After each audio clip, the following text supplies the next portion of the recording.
Bonjour les amis, je vais vous faire cette vidéo en 3 temps. Premier temps, je vais vous parler du secteur associatif, un milieu que je crois un tout petit peu connaître. Deuxième temps, je vais vous parler de Bruno Retailleau et je vais pas en dire que du mal, c'est promis. Et troisième temps, je vais m'occuper du cas de SOS Méditerranée, mes grands potes. Donc le secteur associatif, c'est un sujet quand même intéressant parce qu'il fut un temps, les seules associations qu'il y avait, on va dire que c'était des associations sportives, parfois des associations culturelles, et puis ça s'arrêtait là, et les associations ne demandaient pas de subventions, les associations considéraient normal de pouvoir vivre avec le don de leurs cotisants, et puis d'organiser des lotos, des initiatives, des petits repas qui permettaient de boucler la caisse, et puis de finalement proposer des activités. C'était avant ça, parce que maintenant, il y a des petits malins qui ont compris un truc, c'est que comme on a foutu en l'air toute notre industrie, il n'y a plus beaucoup de boulot pour les mecs, donc il faut se débrouiller et tout, et comme il n'y a pas beaucoup de boulot pour les mecs et qu'il y a plein de bons à rien qui savent rien foutre, notamment à gauche, on a trouvé le coup des associations, dont les associations humanitaires, mais pas que. Alors attention, les associations, il n'y a pas forcément beaucoup d'adhérents, c'est pas important, du moment que vous pouvez justifier d'une activité qui va vous permettre d'aller voir le maire, d'aller voir les conseils départementaux, d'aller voir les conseils régionaux, d'aller voir des structures machin chose, et de dire qu'il faut payer parce que c'est une association d'utilité publique. Vous pouvez d'autre part, quand vous leur filez du fric, réduire 66% de vos impôts, ce qui veut dire que c'est vos impôts encore plus qui les payent, voilà. Et les chiffres sont intéressants. On en est à 2 millions d'associations. C'est pas mal quand même. 2 millions d'associations en France. Ça fait quand même juste une association pour 30 habitants.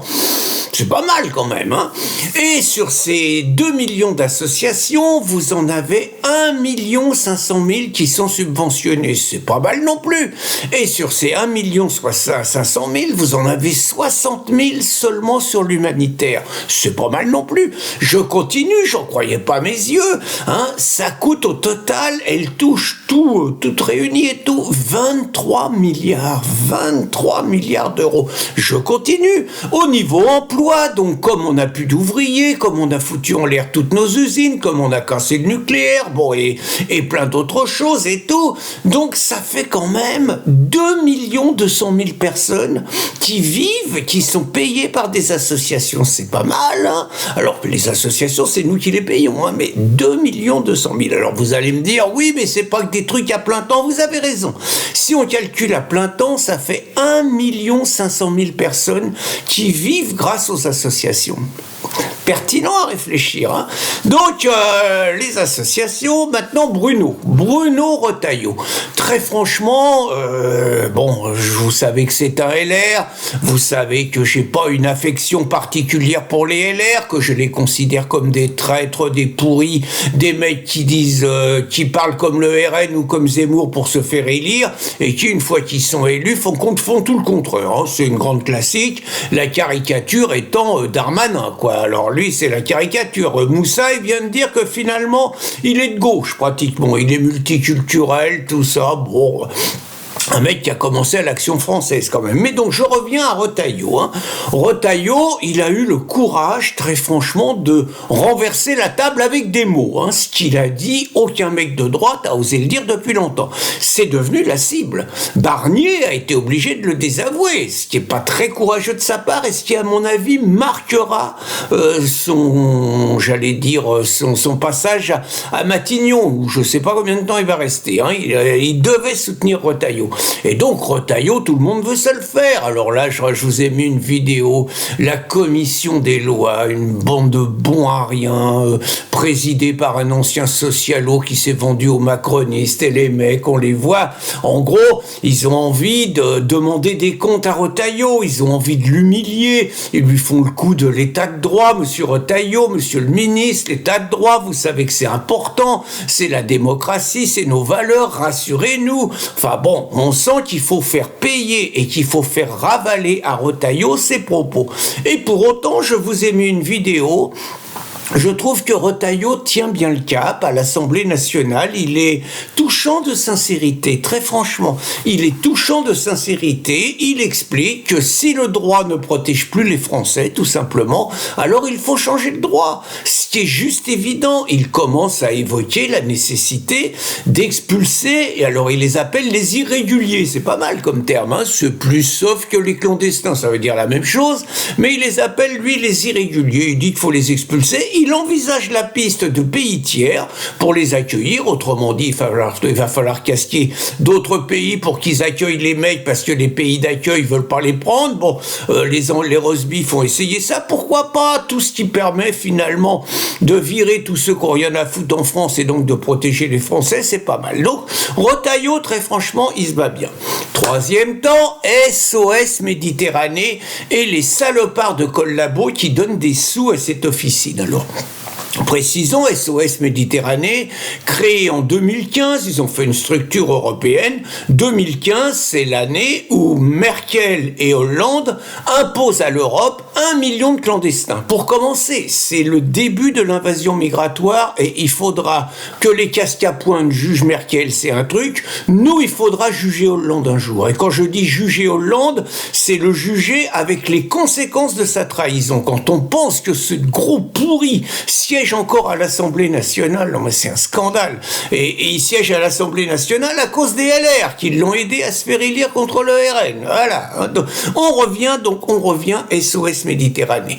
En gros, c'est des gens qui abusent du discours humaniste pour cautionner l'invasion de la France et surtout pour cautionner des trafics d'êtres humains, pour se faire les complices des passeurs qui prennent des sous payés à mon avis par des officines style Soros qui veulent favoriser la submersion migratoire des pays européens et des pays occidentaux pour en finir avec les États-nations et l'identité des peuples. Donc SOS Méditerranée, c'est le bras armé de ça.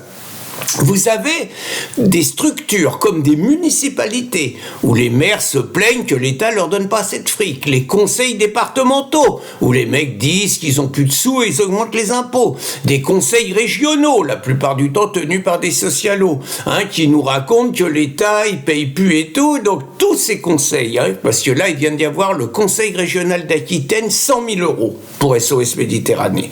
Vous avez eu il y a quelques jours la municipalité de Marseille, 130 000 euros. Quand on pense que Macron est venu et leur a filé 6 milliards, paraît-il, pour sortir Marseille de la situation un peu compliquée dans laquelle la ville s'est mise. Allez hop, 130 000 euros. Vous avez eu la ville de Paris qui a arrosé, la ville de Quimper, vous avez tous les mecs, et sans demander aux citoyens, ils arrosent SOS Méditerranée. Alors, c'est intéressant parce que il y a des grincheux quand même qui ont alerté le Conseil d'État en disant mais est-ce que c'est normal qu'une commune, qu'une région, qu'un département donne des sous à une association qui va chercher des clandos dans la mer pour les imposer à la France? Est-ce que c'est normal? Le Conseil d'État, il a dit c'est tout à fait normal, ils ont le droit. Donc depuis, vous avez 89 structures locales payées par nos sceaux, structures publiques, qui ont financé SOS Méditerranée. Eh bien, il faut dire les choses. Ces gens, ces élus qui financent SOS Méditerranée sont des assassins. Je dis bien des assassins. Ils ont sur les mains d'abord les noyades de tous les migrants. Parce qu'il y a une chose qui est claire, en Australie, où il y a un discours qui est très clair de la part des autorités, c'est les migrants et leurs associations de passeurs, les associations style SOS Méditerranée locale, ils peuvent se pointer sur nos côtes, il n'y en a aucun qui mettra le pied sur l'Australie.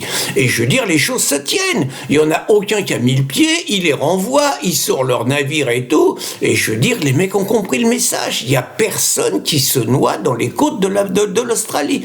C'est pour ça que je dis que ceux qui financent SOS Racisme sont des assassins. Et d'abord, ils ont sur les mains la responsabilité de la mort des migrants qui se noient. Mais ils ont aussi la mort de personnes qui ont le malheur de croiser sur leur chemin des personnes qui ont été rapatriées par SOS Méditerranée. Je dis pas, je vais éviter un procès.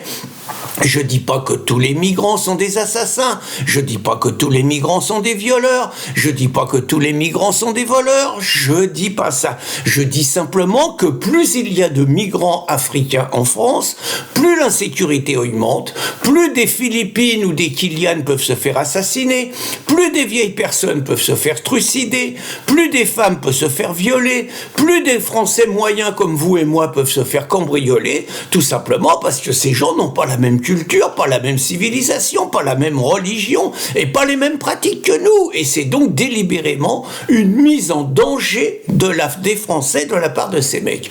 Donc je reprécise et je conclurai là-dessus que les salopards d'élus qui financent SOS Méditerranée sont des assassins. Bonne journée les amis.